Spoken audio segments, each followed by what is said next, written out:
One writer has expressed the chief distinction between the two phases of mind in this manner. Conscious mind is reasoning will. Subconscious mind is instinctive desire, the result of past reasoning will. The subconscious mind draws just and accurate inferences from premises furnished from outside sources. Where the premise is true, the subconscious mind reaches a faultless conclusion. But where the premise or suggestion is an error, the whole structure falls. The subconscious mind does not engage in the process of proving.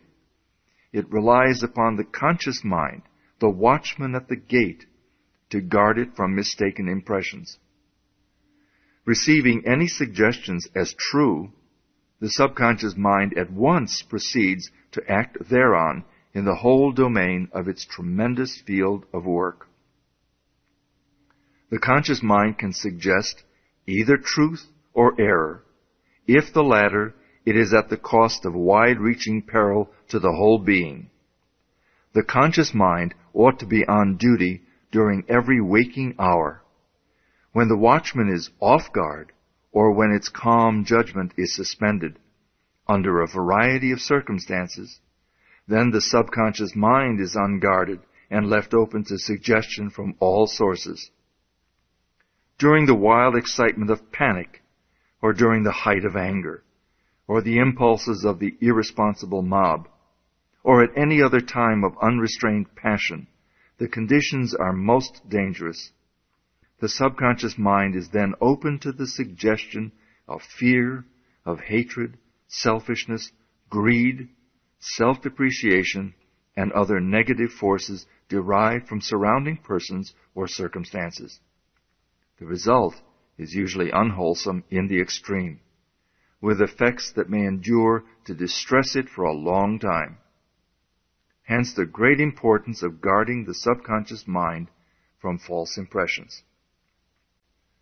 The subconscious mind perceives by intuition, hence its processes are rapid.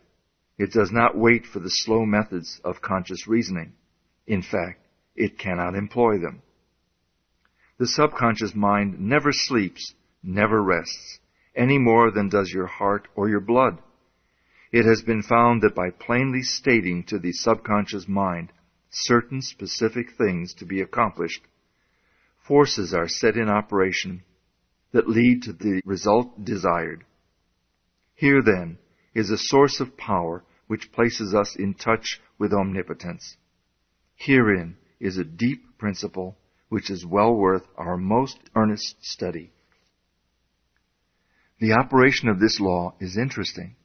Those who put it into operation find that when they go out to meet the person with whom they anticipate a difficult interview, lo, something has been there before them and dissolved the supposed differences. Everything is changed. All is harmonious. They find that when some difficult business problem presents itself, they can afford to make delay, and something suggests the proper solution. Everything is properly arranged. In fact, those who have learned to trust the subconscious find that they have infinite resources at their command. The subconscious mind is the seat of our principles and our aspirations.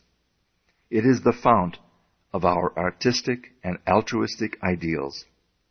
These instincts can only be overthrown by an elaborate and gradual process of undermining the innate principles.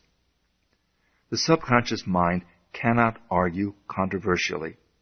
Hence, if it has accepted wrong suggestions, the sure method of overcoming them is by the use of a strong counter-suggestion, frequently repeated, which the mind must accept, thus eventually forming new and healthy habits of thought and life, for the subconscious mind is the seat of habit. That which we do over and over becomes mechanical. It is no longer an act of judgment, but has worn its deep grooves in the subconscious mind. This is favorable for us if the habit be wholesome and right. If it be harmful and wrong, The remedy is to recognize the omnipotence of the subconscious mind and suggest present actual freedom. The subconscious, being creative and one with our divine source, will at once create the freedom suggested. To sum up, the normal functions of the subconscious on the physical side have to do with the regular and vital processes, with the preservation of life and the restoration of health, with the care of offspring, which includes an instinctive desire to preserve all life and improve conditions generally. On the mental side, it is the storehouse of memory. It harbors the wonderful thought messengers who work unhampered by time or space. It is the fountain of the practical initiative and constructive forces of life. It is the seat of habit.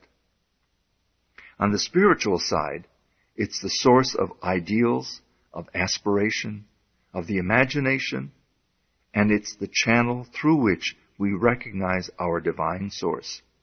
And in proportion as we recognize this divinity, do we come into an understanding of the source of power. Someone may ask, how can the subconscious change conditions? The reply is, because the subconscious is a part of the universal mind, and a part must be the same in kind and quality as the whole. The only difference is one of degree. The whole, as we know, is creative. In fact, it is the only creator there is. Consequently, we find that mind is creative, and as thought is the only activity which the mind possesses, thought must necessarily be creative also. But we shall find that there is a vast difference between simply thinking and directing our thought consciously, systematically, and constructively. When we do this, we place our mind in harmony with the universal mind. We come in tune with the infinite. We set in operation the mightiest force in existence, the creative power of the universal mind. This, as everything else, is governed by natural law, and this law is the law of attraction, which is that mind is creative and will automatically correlate with its object and bring it into manifestation. In the previous letter, I gave you an exercise for the purpose of securing control of the physical body. If you've accomplished this, you are ready to advance. This time, you will begin to control your thought. Always take the same room, the same chair, and the same position, if at all possible. In some cases, it's not convenient to take the same room. In this case, simply make the best use of such conditions as may be available. Now, be perfectly still as before, but this time inhibit all thought. This will give you control over all thoughts of care, worry, and fear, and will enable you to entertain only the kind of thoughts you desire. Continue this exercise until you gain complete mastery. You will not be able to do this for more than a few moments at a time, but the exercise is valuable because it will be a very practical demonstration of the great number of thoughts which are constantly trying to gain access to your mental world. In the next letter, you'll receive instructions for an exercise which may be a little bit more interesting, but it's necessary that you master this one first.